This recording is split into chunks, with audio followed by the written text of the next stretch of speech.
bonjour et bienvenue dans cette émission. Vous l'aviez peut-être suivi sur notre antenne, plus de 2500 personnes des quatre coins du diocèse d'Évreux se sont retrouvées le jour de la Pentecôte. Après plus de 4 ans de travaux, l'Église catholique dans l'Eure en Normandie a conclu une longue démarche synodale. C'était donc le dimanche 20 mai dernier.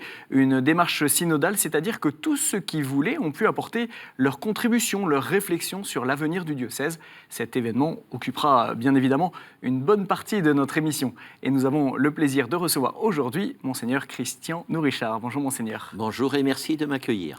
Alors Monseigneur, je crois que le message de la Pentecôte était très clair. On va revoir ça tout de suite en images. Johnny Hallyday, un artiste populaire en France, a été pleuré par bon nombre d'hommes et de femmes d'âges différents. Il chantait « Allumez le feu ». Essayez avec moi « Allumez le feu ». Merci. Monseigneur, ça vous fait quoi de vous revoir comme ça ? Eh bien, je constate que les gens étaient vraiment attentifs et participaient. Alors, c'était quoi le message derrière ce « Allumer le feu » ? C'était « Réveillez-vous, n'ayez pas peur, l'Esprit du Christ ressuscité est avec nous. Osons vivre notre foi. » Et c'était vraiment le thème de la démarche synodale. C'était le thème de la démarche synodale, de réveiller les uns et les autres, de sortir d'un certain scepticisme. La situation est comme ça, on n'y peut pas grand-chose. De les inviter à retrouver cette lumière du Christ, à être le sel de la terre, là où ils sont petits et grands.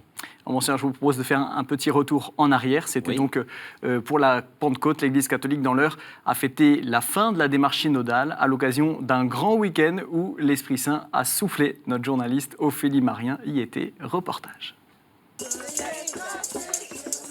Ce matin, au Vaudreuil, 2000 personnes sont venues fêter la Pentecôte, mais aussi la clôture de la démarche synodale du diocèse d'Évreux.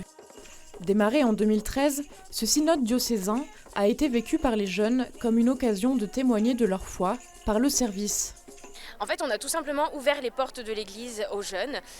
Donc on a créé des petits groupes. Donc on a le fleurissement de l'église, on a les servants d'hôtel, au niveau du catéchisme.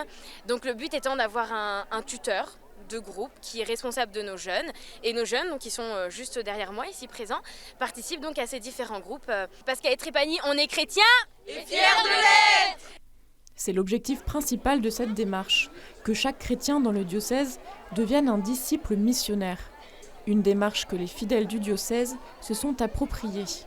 J'ai vécu ça un peu comme quand en entreprise on met en place un projet d'entreprise par exemple, c'était un petit peu la même démarche. On avait des axes, des orientations, des ambitions qu'on a pu plus ou moins selon les paroisses, selon nos possibilités mettre en œuvre. Et donc ça a été un travail collectif de tout le diocèse avec un travail particulier en paroisse. Les paroissiens des quatre coins du diocèse étaient invités à participer à des conférences pour évoquer les fruits déjà visibles de cette démarche. Aujourd'hui, c'est un jour de Pentecôte, donc un jour d'union. Et c'est vraiment un plaisir de voir que dans tout le diocèse, il y a des démarches qui ont été entreprises dans le même sens que nous. Les partager ensemble. Cette journée de partage s'est achevée avec une grande messe pour rendre grâce de ce synode diocésain.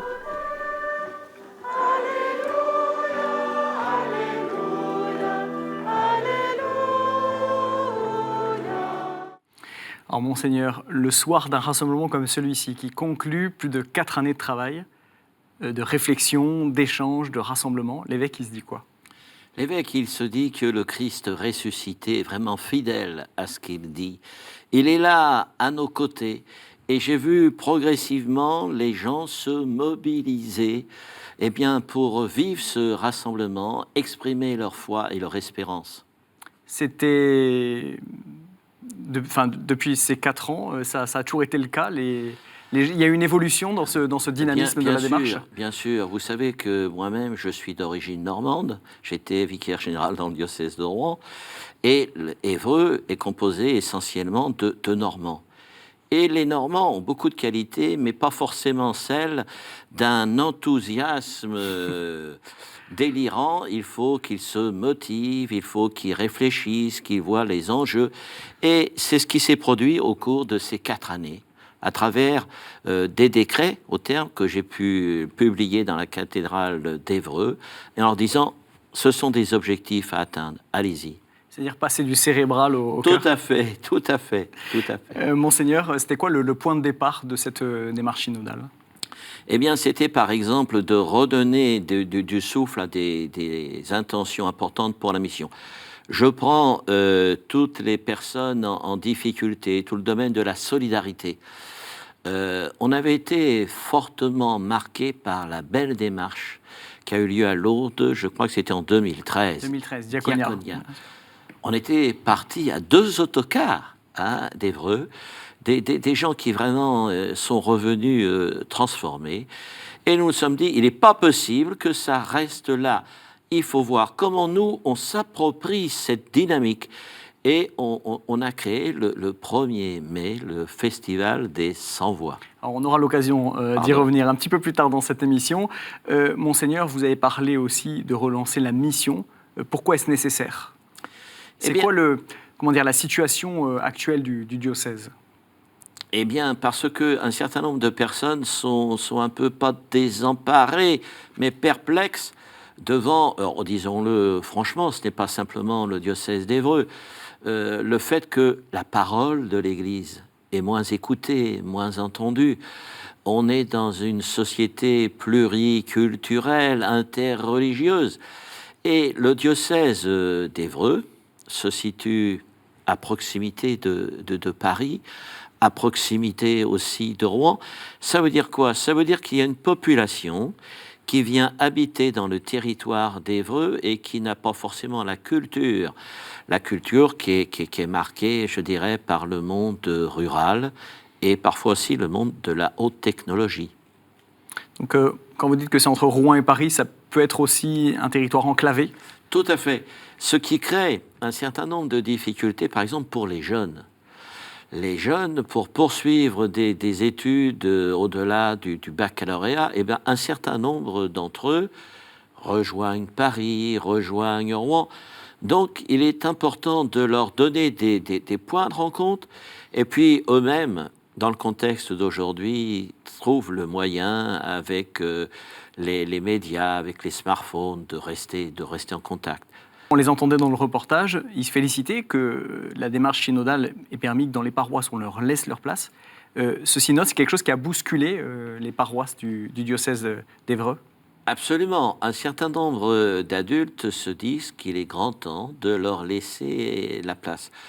Je me permets un peu une citation d'une lettre d'un jeune confirmant, 15-16 ans, en me disant qu'il souhaitait prendre toute sa place dans l'animation, dans la vie liturgique, en disant « Je souhaite que les adultes constatent que tous les jeunes ne sont pas des voyous ». C'est lui que je cite. Mais ils savent prendre des responsabilités. Le tout, c'est de leur faire confiance. Et le tout aussi, que les personnes, même si elles ont une plus grande expérience, puissent progressivement laisser la place à des plus jeunes. Alors les jeunes, justement, c'était l'une des 5 grandes orientations traitées donc, par cette démarche synodale. À la paroisse de Quatremar, notre journaliste Élodie Toto a assisté à une initiative nouvelle, laisser les jeunes mener l'animation musicale de la messe. Reportage. En ce dimanche matin, à l'église Saint-Hilaire de Quatremar, les paroissiens répètent pour une messe un peu particulière. 124, c'est assez rapide, hein. Là, on peut le reprendre,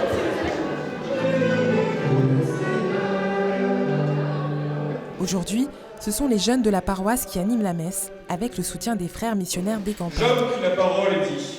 Vraiment, la vie de l'homme sur la terre est une corvée. Cette messe des jeunes est en fait l'ouverture de la journée « Donne ce que tu es, c'est l'essentiel », organisée par les jeunes de la communauté de Quatremar. Pour ces fidèles, animer la messe du dimanche est une première. C'était un peu impressionnant, c'est sûr. C'était un peu impressionnant et en même temps c'était super, je pense, d'aider les personnes qui étaient venues à prier tout ensemble, rassemblées par le Seigneur. Donc voilà, c'était un chouette moment. L'audace, il parlait d'osons, le Christ. Ben là, oser, c'est oser se barrer de temps en temps et leur laisser la place parce qu'ils savent faire. Hein. Donc je pense que nous, on devrait franchement oser s'en aller parce qu'ils savent. Hein. Dans cette paroisse rurale, il est plutôt rare de voir autant de jeunes fidèles rassemblés un dimanche matin. Nous, on est surtout en rural, on est exclusivement en rural. Et c'est pas du tout facile de mobiliser des jeunes en rural. Surtout, ils sont en études, alors ils sont en ville, ils s'éloignent, ils sont dispersés. Et on ne les voit pas le dimanche parce qu'ils ne sont pas là finalement. Hein. S'ils n'ont pas toujours l'occasion de venir à la messe dominicale, ils continuent à vivre leur foi autrement. Comme Hélène, qui s'investit dans des associations et s'occupe des scouts. Ça nous permet de développer des talents qu'on n'avait pas du tout idée qu'on avait en nous. Ça nous permet de mettre en action concrète notre foi, de aussi se détacher de la foi des parents et de s'affirmer en tant que chrétien. Et voilà, de le mettre au service des plus anciens, des plus jeunes, de la paroisse. Et je pense que de se donner, ça permet de recevoir complètement autre chose et de grandir tout simplement. Après la messe, les jeunes paroissiens ont organisé un repas suivi de jeux. L'occasion pour toutes les générations de se retrouver. Où repose le fondateur des chiffonniers d'Emmaüs?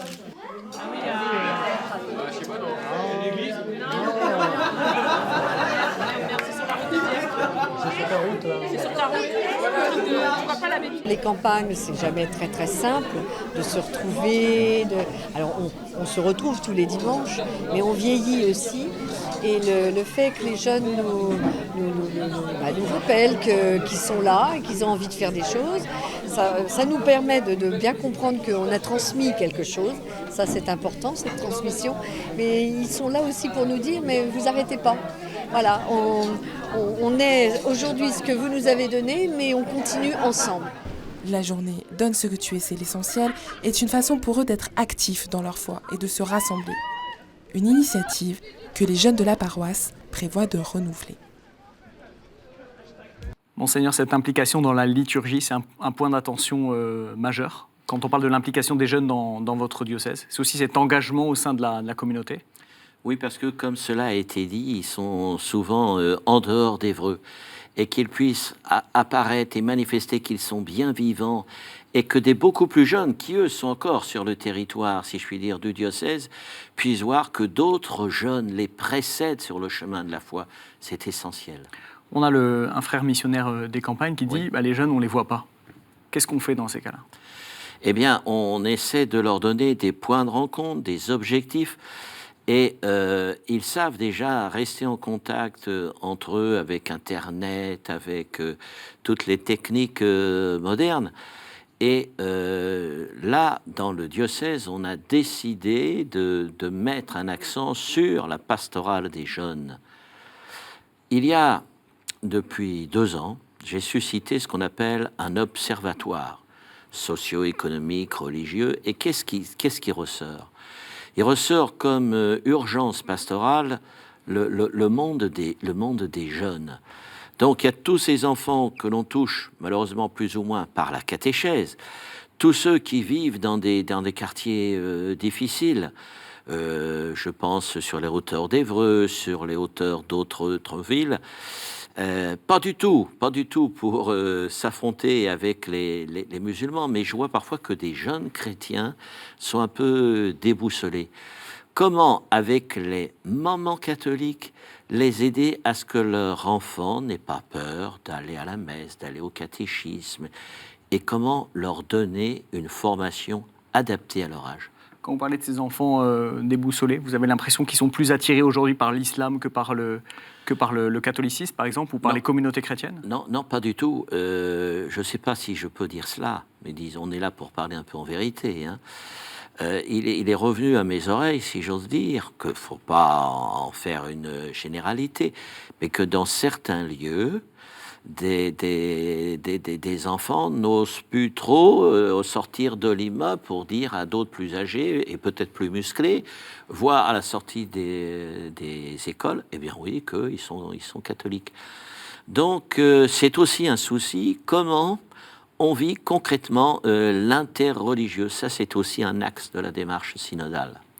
Monseigneur, Pour revenir à notre sujet de l'engagement des jeunes, on entend aussi cette paroissienne qui dit il faut oser se barrer de temps en temps en parlant des adultes. Ça, c'est une expression qui vous semble juste? C'est l'expression tout à fait juste, et je dirais à encourager. Comment, sans disparaître, on laisse progressivement la place aux jeunes. Ils sont tout autant l'Église que nous, bien sûr. Ça passe aussi par une attention à ce lien entre les générations. C'était aussi un des thèmes qui a été abordé dans le synode, l'intergénérationnel. Absolument. Et là, on est en train de progresser. Je vous apprends rien si je vous dis qu'aujourd'hui, une des réalités importantes, c'est la convivialité. Et comment on a des temps forts ensemble qui respectent et les uns et les autres. Monseigneur, j'aimerais que l'on parle aussi de ce festival des 100 voix, vous l'avez évoqué tout à l'heure. C'est un espace de parole pour toutes les personnes en difficulté. C'est un autre point majeur de la démarche synodale, la solidarité. Le festival est né à l'issue de la démarche Diaconia organisée à Lourdes en 2013. On écoute. Chaque lieu dans le diocèse devait en effet retrouver des personnes pour venir à ce festival. Les personnes handicapées qui se sont exprimées par un chant. Il y a eu aussi les migrants qui sont venus exprimer un peu ce qu'ils vivaient. Comme on nous disait que personne n'est trop petit pour n'avoir rien à partager, il fallait qu'en effet ces personnes puissent dire des choses. Quand j'ai reçu la parole, la première des choses, ça m'a enlevé d'abord la peur qui était en moi. Puisque là, j'étais d'abord dans une situation qui était assombrie. Tu ne sais pas ce qui va se passer. Est-ce que tu seras régularisé ou pas? Et il n'y avait pas de personnes peut-être dehors qui ne te donnaient pas cette opportunité de parler. Alors au moins, quand on m'a donné cette opportunité, c'était vraiment une grande joie. J'avais vraiment... j'ai conquis la peur qui était en moi. Ça nous a appelés à aller vers les gens, ne pas hésiter à aller rencontrer des personnes qu'on n'a pas l'habitude de rencontrer,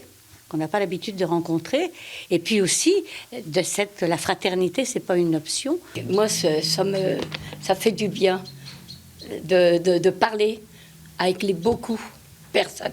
Ça m'a fait beaucoup de paroles à discuter, et ça donne quand même envie d'aider les uns les autres. Ça permet vraiment une église visible pour l'ensemble de la population, une église très attentive aux souffrances des personnes de notre période, de nos contemporains. Monseigneur, vous avez coutume de dire Festival des 100 voix S-A-N-S, mais aussi 100 voix C-E-N-T. Absolument. On nous avait repris très vite parce que ces personnes-là ont beaucoup de choses à nous dire. On a beaucoup à apprendre d'elles-mêmes. Et personne n'est trop petit pour parler. Absolument. Absolument. C'est ce qui est dit dans le reportage. Oui. C'est cette belle phrase. Il leur manquait un espace de parole à ces personnes en difficulté? Oui, parce que trop souvent, malheureusement, on passe sur le chemin sans les voir. Mais ce sont des rendez-vous importants avec le Christ. Monseigneur, on sent parfois dans les communautés catholiques, entre guillemets, une compétition entre ceux qui s'occupent peut-être du SDF, qui croisent au coin de la rue tous les jours, ceux qui sont plus peut-être attentifs à l'étranger, aux migrants. Quel message vous auriez à leur donner en tant que pasteur de cette église de l'heure? Eh bien, qu'il est possible de manifester beaucoup plus de générosité et d'accueil que ce que nous faisons actuellement. Il y a un certain nombre de groupes, de paroisses qui ont accueilli des migrants. Parfois parce que ceux qui étaient sur notre sol étaient en danger dans leur propre pays, ou ceux aussi qui recherchaient pour eux-mêmes et leurs familles, je dirais, de meilleures conditions de vie. On entend aussi, tout à la fin, cette personne qui parle de la visibilité pour l'Église catholique à s'occuper des personnes en difficulté. Ça aussi, on va dire, dans la mission, dans l'évangélisation, c'est important que l'Église se fasse voir. Absolument. Que l'on participe avec d'autres associations. Il ne s'agit pas de nous réfugier entre nous, bons chrétiens, bons cathos, mais comment, avec d'autres, en partageant des projets, on peut venir concrètement en aide à des personnes. C'est vrai aussi, je repars un peu là sur l'interreligieux. Comme dans d'autres contrées, si je puis dire, de France, on a été touchés, nous, par les attentats, le policier là, qui était à Charlie Hebdo, etc. Donc, on s'est réunis. On peut faire une déclaration. Ça coûte pas trop cher, les déclarations. Mais comment, concrètement, ensemble, on va voir qu'il est possible de vivre dans la paix et dans l'harmonie. Et il y a une association qui est née, là, auquel j'appartiens, avec à la fois des chrétiens, à la fois des musulmans. Donc, c'est poser des actes concrets. C'est poser des actes concrets. Monseigneur, une autre actualité assez étonnante pour la souligner. Vous avez décidé d'envoyer un prêtre en République démocratique du Congo. C'est quelque chose d'étonnant. Oui, il y a longtemps que j'avais ce projet-là et qui m'a été qui est parti d'une question d'un prêtre au conseil presbytéral il y a quelques années qui me dit « Monseigneur, vous êtes très heureux qu'il y ait des prêtres qui viennent d'Afrique, hein, ça permet pas de boucher les trous, mais enfin ça nous aide. Est-ce que vous accepteriez que l'un de nous parte ?» J'ai tout de suite répondu « Pourquoi pas ?» Mais c'est un projet qui se prépare. Et donc là, un prêtre qui a eu de bonnes responsabilités dans le diocèse, il a été au conseil épiscopal, il est dans une ville nouvelle, il est aumônier d'un centre de détention, eh bien, il va rejoindre en septembre prochain ce diocèse de Boma. Oui, nous sommes pauvres, nous le serons peut-être un peu plus physiquement, concrètement, mais je crois que le Seigneur nous le revaudra autrement. On va l'écouter tout de suite. Le père Sébastien Jean aura le statut de fidei donum, c'est-à-dire donné, entre guillemets, pour quelques années au diocèse de Boma. Et pourtant, les vocations sont bien plus nombreuses à Boma qu'elles ne le sont à Évreux. Mais pour Monseigneur Cyprien Mbouka, l'évêque de Boma, ce n'est pas qu'une question de nombre. On écoute. Ça montre que dans l'amour, il y a toujours à donner et à recevoir. Nous avons pu mettre à la disposition du diocèse d'Évreux des prêtres et le diocèse d'Évreux met à la disposition des Boma aussi des prêtres, ce qui ne veut pas forcément dire qu'ils ont beaucoup de prêtres, mais c'est un geste qui manifeste la solidarité et l'amour. Donc ça va faire grandir nos deux églises dans la compréhension de l'église comme une église catholique. Le partage en église, ça se situe au niveau de l'amour. Et l'amour ne se calcule pas en termes de quantité, mais c'est en termes de densité affective.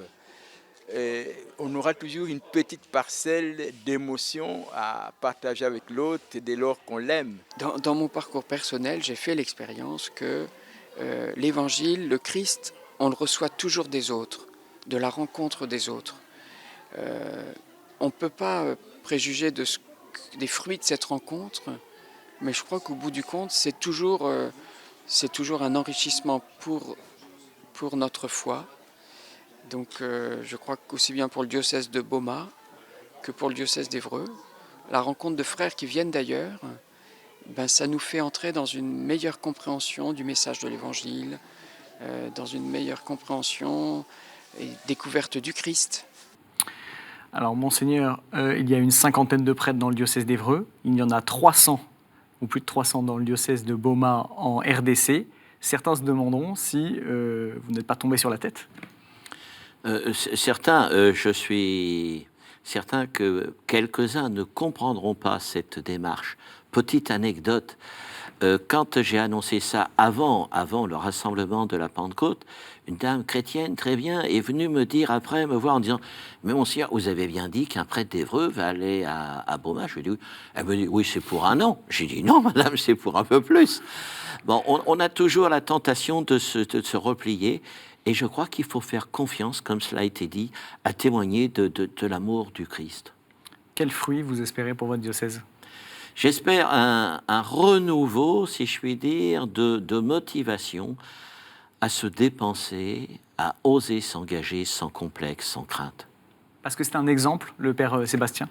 Le Père Sébastien est très apprécié dans dans le diocèse. Il était curé d'une paroisse moderne, le Vaudreuil. Il était responsable, si je puis dire, en lien avec le conseil épiscopal pour les mouvements, les associations de fidèles laïcs. Il était aussi dans une équipe d'aumônerie de 2 prisons.